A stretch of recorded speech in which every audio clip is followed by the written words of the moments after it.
Hello guys, இன்னைக்கு நம்ம பார்க்க போகிறது டீமன் லார்ட் மான்வாவோட எபிசோட் 14 தான். ஸோ வீடியோக்குள்ளே போகிறதுக்கு முன்னாடி மறக்காமல் ஒரே ஒரு லைக்கை தட்டி விட்டுருங்க. ஏன்னா அப்போ தான் நிறைய பேருக்கு ரெக்கமெண்ட் ஆகும். போன எபிசோடில் 2 வித்தியாசமான டிராகன் வந்து அங்கே நின்று இருக்கும். அதுங்களுக்கு நம்ம ஹீரோ கிட்ட இருக்கிற அந்த நானா அவளை அவங்க சென்ஸ் பண்ணியிருப்பாங்க. அங்கே தான் இந்த எபிசோடும் ஆரம்பிக்குது. இந்த ஸ்மெல் அது வந்து அந்த அகாடமிக்குள்ளே தான் வருது. அது அவளைக்கும் தூரமும் இல்லை. ஆனால் இதை வந்து என்னால் ஏற்றுக்கொள்ள முடியல. நான் இந்த மாதிரி ஒரு டிராகன்லாம் உயிரோடவே இருக்கக்கூடாது. இதுக்கப்புறம் நம்ம ஹீரோவை காட்டுறாங்க. அவங்க இதெல்லாம் தெரியாம ஜாலியா நானா கூட அப்படியே விளான்னு இருக்காங்க. நானாவை பாத்தீங்களா? நானா வந்து ரொம்ப சந்தோஷமா இப்ப விளாடுறா. நானாவை அவளோட போக்குல அப்படியே வருது. அது வந்து ஒரு நல்ல விஷயமா இருக்கும்னு நினைக்கிறேன். அட மாஸ்டர், நீங்க வந்து உண்மையிலேயே ஒரு அப்பா அம்மா தான் இப்ப யோசிக்கிறீங்க. இப்போ ஒரே ஒரு குறை, இங்க அம்மா இல்ல. அம்மாவா இருக்கிறதுக்கு நான் வேணா ஒருத்தங்களை சொல்லுவேன். அது வேற யாரும் இல்ல, நம்ம ஐரின் தான். அவ அம்மாவா இருக்கிறதுக்கு தகுதி இருக்கு. நான் அவ வேற ஆல்ரெடி கேட்டு வச்சிருந்தால. அதுக்குள்ள ஏதோ ஒரு வித்தியாசமான விஷயம் இவங்களுக்கு சென்ஸ் ஆகுது. உங்க பிரெயினும் கத்துறான், நானா தள்ளி போ. திடீர்னு அவங்க கண்ணு முன்னாடி ஒரு பயங்கரமான பிளாஷ் அப்பியர் ஆகுது. அதை நல்லா உத்து பார்த்தா தான் தெரியுது அதுக்குள்ள யாரோ 2 பேர் இருக்காங்க. என்னது, ஒரு ஹை டிராகனா? ஹை டிராகனுக்கு இங்க என்ன வேலை? அதுவும் 2 பேர் வந்திருக்காங்க. எனக்கு அப்பயே தெரியும் இந்த மாதிரி அந்த பொண்ணு மேல இருந்து அந்த ஸ்மெல்லு தான். இந்த மாதிரி கிரியேச்சர்லாம் எதுக்கு இங்க உயிரோட இருக்கணும்? நான் அந்த பீயிங்க பாருங்க, அது ஒன்றும் டிராகனும் இல்ல, ஒரு ஹியூமனும் இல்ல. இன்னுமே கலந்த ஒரு கலவை ஹாஃப் பிரீடா இருக்கிற ஒரு ஹியூமன். அதுக்கும் மேல நான் எதிர்பார்க்கல இந்த பையன் கிட்ட டீமன் பிளேடு அதுவும் இருக்கு. ஆனா எனக்கு இன்னமும் புரியல, கேளன் நீ வந்து எதுக்கு இந்த மாதிரி ஒரு லோலி ஹியூமனுக்கு சர்வ் பண்ண இருக்க? ஆமா, உனக்கு எவ்வளவு தைரியம் இருக்கும் நீ இதை என்கிட்டே கேட்கிற? உனக்கு என்ன சாகணும்னு ஆசையா என்ன? அங்க இதை கேட்டோன்னே அந்த பொண்ணு டிராகனுக்கு ரொம்ப கடுப்பாகுது. அவங்க கத்தலான்னு போறா. இல்ல, நம்ம ஒன்னும் இவங்க கிட்ட தகராறு பண்ண வரல. நாங்க ஒன்னும் வந்தது உங்க கூட சண்டை போறதுக்கெல்லாம் இல்ல. எங்களுக்கு தேவை அந்த சின்ன டிராகன், அது ஒண்டிதான். ஏன்னா அது வந்து வாழ்றதுக்கு எந்த விதமான தகுதியும் இல்ல. அதெல்லாம் பார்த்தவ ரொம்ப பயந்து போயிடறா. அங்க அவளுக்கு என்ன பண்ணும் தெரியல. நீங்க ஒண்டி அப்படி பண்ணலன்னு வச்சுக்கோங்களேன், இங்க இருக்கிற ஒருத்தங்களையும் நான் கொல்ற மாதிரி ஆகும். வாய மூறியா? இந்த மாதிரி நீ என்ன ரொம்ப கடுப்பேத்திட்ட. என்னது, என்ன சொன்ன நீ? வாய மூடுன்னு சொன்ன. வந்து இதை தான் பண்ணணும்னு நினைக்கிறேன். அங்க திடீர்னு ஒரு பயங்கரமான அட்டாக்க பண்றான். அதை பார்த்து பிரெயின் ரொம்ப ஆச்சரியமாய் கத்துறான். யங் மாஸ்டர், உங்களுக்கு வந்து எதுவுமே ஆகல, நீ கவலைப்படாத, நீ கொஞ்சம் தள்ளி ஏறுங்க. இப்பதான் அந்த இடத்தையே காட்டுறாங்க. அந்த இடத்துல அவன் பண்ண அட்டாக்குனால அந்த இடமே தரமட்டமா அழிஞ்சிருக்கு. அதுக்கு ஏன் புரிய மாத்து? என்னால உங்க எல்லாரையுமே கொல்ல முடியும். ஹீரோவா அவனோட டீமன்ஸோட ஆக்டிவேட் பண்ண அவனோட ஃபார்மே அங்க சேஞ்ச் ஆகுது. இதை பார்த்து அந்த பொண்ணு டிராகன்லாம் ரொம்ப ஆச்சரியமாகுது. எப்படி இவனால எப்படி லார்டோட பவர்ஸை ஆக்சஸ் பண்ண முடியுது? பரவாயில்ல, நான் வந்து ரொம்ப ஆச்சரியமாயிட்டேன். நீ தான் அந்த சக்சஸர் போல. நான் உனக்கு தெரியல, இந்த மாதிரி நீ ஒரு லோ லெவலான ஹியூமன் தான். உன்னால பெருசா என்ன பண்ண முடியும்? இப்படி சொல்லும் போதே சைட்ல அவன் வரான். இதை பார்த்து அவன் ரொம்ப ஷாக் ஆகுறான். எப்போ இவன் இந்த அளவுக்கு ஃபாஸ்டா வந்தான்? அந்த அட்டாக்கும் அப்படியே படலான்னு போது ஜஸ்ட் மிஸ்ல தான் அவன் தப்பிக்கிறானு. என்னால ஏத்துக்கொள்ள முடியல. இவன் ஒரு சிம்பிளான ஹியூமன். இவனால எப்படி எனக்கே டஃப் தர முடியுது? அங்க இன்னொரு அட்டாக்க பண்றான். ஜஸ்ட் மிஸ்ல ஹீரோவும் தப்பிக்கிறான். நான் என்னோட பொறுமையை இழந்துட்டேன். இதுக்கு மேலேயும் உன்னை விட்டு வைக்க போறது இல்ல. அங்க ஒரு மிகப்பெரிய ஸ்பெல் அவன் ஆக்டிவேட் பண்றான். அது நம்ம ஹீரோவை நோக்கி அப்படியே வர ஒரு பயங்கரமான லைட்னிங் அப்படியே நம்ம ஹீரோவை தாக்குது. ஆனா அதுலயும் நம்ம ஹீரோக்கு எதுவுமே ஆகல. அவன் சடனா பின்னாடி வரான். ஃபாக் பிளேடுன்னு ஒரு ஸ்கில்ல ஆக்டிவேட் பண்ணி ஒரு பயங்கரமான தாக்குதலை பண்றான். ஆனா திடீர்னு அந்த டிராகன் பண்ணும் ஃபயர் பேரியரை வச்சு தடுக்கிறான். அங்க பின்னாடி அவன் கத்துறான், ஹேய், உன்னோட ஆப்பனன்ட் வந்து நான் வந்து அவ கூட சண்டை போடாத, ஏன் கூட சண்டை போடு. இல்ல, நீ கவலைப்படாத, என்னால இவனை பாத்துக்க முடியும். நான் வந்து தோத்து போக போறது இல்ல. இவனால பெருசா என்ன பண்ண முடியும்? இந்த பேரியரை சாதாரணமா இடப்பட முடியாது. 1000 வருஷமா என் கிட்ட சேமிச்சு வச்ச மானா வச்சு நான் உருவாக்குனேன். சோ இவனால பெருசா என்ன பண்ண முடியும்? இவனோட வாழ்க்கை இவங்களாலேயே பெருசா 100 வருஷத்துக்கு தான் வாழ முடியும். அதுக்கு மேல இவங்க இறந்து போயிடுவாங்க. இந்த மாதிரி ஒரு ஹியூமனால என்னோட பேரியரை எப்படி உடைக்க முடியும்? ஆனா திடீர்னு அந்த பேரியர் அப்படியே உடைய. அதை பார்த்தவ ரொம்ப ஷாக் ஆகுறா.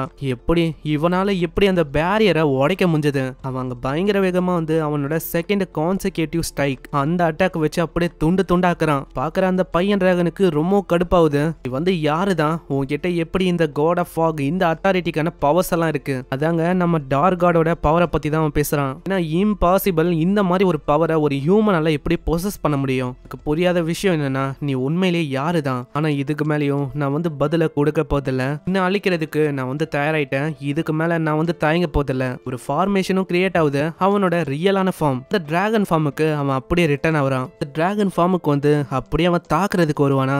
ஹீரோவும் சம வேகமா அந்த விங்ஸ் மேல ஏறான். ஆமா ஆமா, மனுஷ பையலே, நீ வந்து என்ன பண்றதுக்கு ட்ரை பண்ண இருக்க? நான் உன்ன மாதிரி ஒரு ஹியூமனால என்ன வந்து கொல்லவே முடியாது அப்படி இவன் சொல்லுவானா? ஆனா அது எதையுமே கண்டுக்காம அவனோட டிமானிக் பிளேடை வச்சு நெத்திலேயே ஒரு போட போடுறான். அங்க டிராகனுக்கு புரியுது, அவ்வளவுதான், இங்க இருந்தா நம்ம செத்துருவோன்னு. நான் வந்து சீக்கிரமா தப்பிக்கிறதுக்கு பார்க்கணும். இல்ல, நீ ஓட பார்த்தாலும் அது வேஸ்ட். என்னோட பிளேடோட பவரே இதுதான். ஒரு ரூட் மாதிரி என்னோட டிராகனோட பவர்ஸ் எல்லாமே அப்படியே உனக்குள்ள கொஞ்சம் கொஞ்சமா இறங்கும். அதனால ரத்தம்லாம் அப்படியே பீச்சிங் நடிக்கும். டிராகன் தப்பிக்கலான்னு பார்த்தா நாலா பக்கமும் அங்க ரத்தம் பீச்சிங் நடிக்குது. அங்க பிரெயினோ கத்திக்கினே வரான், யங் மாஸ்டர் நீங்க எங்க இருக்கீங்க? அப்புறம் நான் ஒரு விஷயத்தையே பாக்குறேன். அதை பார்த்தவனே இப்ப நானோட கண்ணை அப்படியே மூடுறான். நீங்க என்ன பண்றீங்க? என்னால பார்க்க முடியல. என்ன விஷயம்னா நம்ம ஹீரோ டிராகனை கொண்டு இருப்பான்ல, ரேரான மீட்டை அப்படியே பச்சையா சாப்பிட்டு இருக்கான். பிரெயின் நீயும் வந்துட்டியா?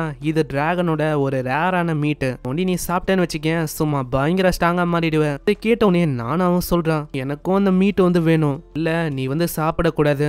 அப்புறம் நம்ம ஹீரோ வந்து இன்னொருத்தனுக்கு ஒரு பவரை பொசஸ் பண்ண வச்சு இன்னொரு ஒரு சப்கான்சியஸ் மைண்டை கிரியேட் பண்ணிருப்பான்ல, டைரக்டா போய் ஆக்சல் கிட்ட எல்லா விஷயத்தையும் சொல்றான். என்னது அப்படியா? அப்பனா என்னோட தம்பிக்காரனுக்கு ஏதோ அன்னோனான ஒரு விஷயம் இதுதான் ஹெல்ப் வந்து நீ சொல்றியா? ஆமா நீங்க சொல்றது கரெக்ட் தான். அதே மாதிரி ஒரு 5 பேர் எந்த போனாங்களே அதுக்கு காரணமும் இவங்க தான் நினைக்கிறேன். அவ்வளவுதான் உன்கிட்ட இன்ஃபர்மேஷன் இருக்கா? ஆமா என்ன மன்னிச்சிருங்க, என் கிட்ட அவ்வளவுதான் இருக்கு. ஆனா எனக்கு புரியல, இந்த மாதிரி ஸ்டேஞ்சா எனக்கு ஃபீல் ஆகுது. நான் இவன் ஃபர்ஸ்ட் இந்த மாதிரியே இல்ல, இப்போ கம்ப்ளீட்டா ஒரு டிஃப்ரெண்டான பர்சன் மாதிரி தெரியறான். சரி எனக்கு புரியுது, நான் வந்து உன்கிட்ட ஒரு கொஸ்டினை கேட்கணும். இதை கேட்டோனே அவன் வந்து கொஞ்சம் பயந்து போறான். ஏன்னா இதே மாதிரி போச்சுன்னா நம்ம ஹீரோ பண்ண அந்த விஷயம் வந்து தெரிய வந்துடும்.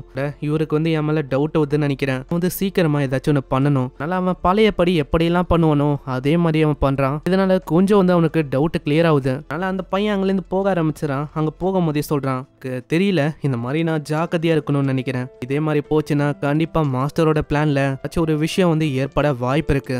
இப்படி இவன் டோரை திறக்கிறான். அங்க பார்த்தா ஆலியா நிக்கிறான். பொண்ணு வந்து நம்ம யங் மாஸ்டரோட மெய்டு தானே.